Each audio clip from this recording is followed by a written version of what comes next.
唔知大家有冇聽過日本頂級豪華列車瑞豐號呢？今集嘅開箱團攻略室就等我一次過喺度同大家分享頂級臥鋪火車係咩體驗。墨綠色嘅車身搭配低調華麗嘅金色線條，越過日本海同瀨戶內海，穿梭於大山之間，復古又摩登就係瑞豐號俾人嘅強烈印象。由京都出發，行駛路線以山陰山陽地區嘅原始風景為主軸，3日2夜嘅行程，深入探索鮮為人知嘅隱世美景。山陰山陽本來就少見外國旅客蹤影，因此更具魅力。瑞豐號一共有10節車廂，包括全景觀車廂、交誼廳、餐廳車廂以及睡房車廂。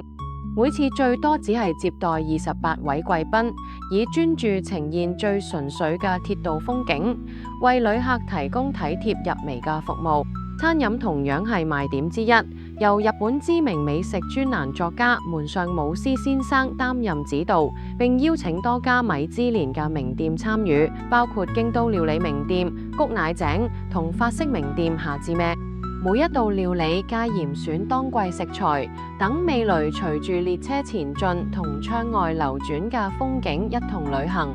瑞豐號唔單止係移動嘅交通工具，更加係一趟被精心設計嘅文化旅程。行程更安排多個專屬體驗，包括岡山大原美術館見學，